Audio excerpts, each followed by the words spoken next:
গৃহবধূ থেকে দেশের প্রথম নারী প্রধানমন্ত্রী, বাংলাদেশের রাজনৈতিক ইতিহাসে বেগম খালেদা জিয়ার উত্থান এক নাটকীয় ও বিরল অধ্যায়ের নাম।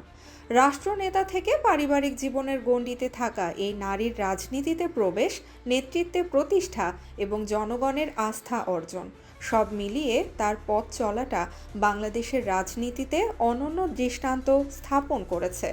১৯৮১ সালের ৩০শে মে রাষ্ট্রপতি জিয়াউর রহমানের হত্যাকাণ্ডের পর হঠাৎ সংঘাতে পড়ে পরিবার এবং রাজনৈতিক দল বিএনপি।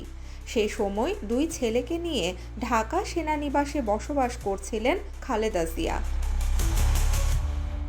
স্বামীর মৃত্যুতে শোকাহত এই নারী রাজনীতিতে আসতে একেবারেই অনিচ্ছুক ছিলেন।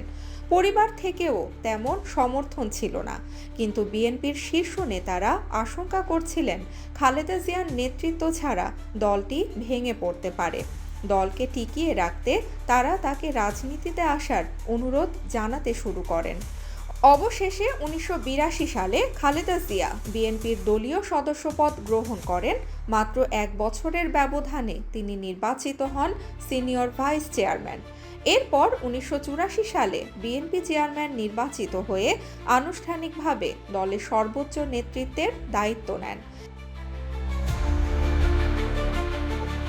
এরশাদ বিরোধী আন্দোলনে তার নেতৃত্ব এবং দীর্ঘ অবস্থান দ্রুতই তাকে দেশব্যাপী জনপ্রিয় করে তোলে।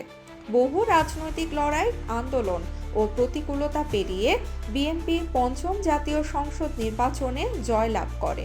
আর এভাবেই বাংলাদেশের ইতিহাসে প্রথমবারের মতো একজন নারী প্রধানমন্ত্রী হিসেবে শপথ নেন বেগম খালেদা জিয়া।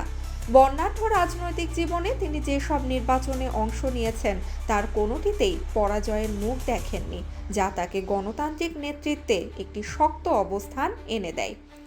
তবে তার রাজনৈতিক পথ চলা কখনোই সহজ ছিল না।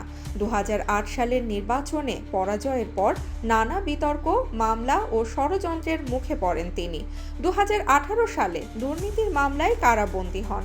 ২০২০ সালে শর্ত সাপেক্ষে মুক্তি পেলেও বিদেশে চিকিৎসা ও সক্রিয় রাজনীতিতে অংশগ্রহণেও নিষেধাজ্ঞা ছিল। সবশেষে ২০২৪ সালের ৫ আগস্টে রাজনৈতিক পরিবর্তনের পর একে একে সব মামলায় খালাস পান খালেদা জিয়া। বহু প্রতিকূলতা, কারাজীবন, আন্দোলন, সংগ্রাম এবং রাজনৈতিক নিষেধাজ্ঞা সত্ত্বেও তিনি এখনও অবিচল। আর দৃঢ়তা, সহনশীলতা এবং নেতৃত্ব তাকে বাংলাদেশের রাজনীতিতে শুধু ক্ষমতার প্রতীক নয়, বরং আপোষহীন সংকল্প আর স্থিতির প্রতীক হিসেবেও প্রতিষ্ঠিত করেছে। গৃহবধূ থেকে প্রধানমন্ত্রী, খালেদা জিয়ার জীবনগাথা আজও অনেকের কাছে প্রেরণার উৎস।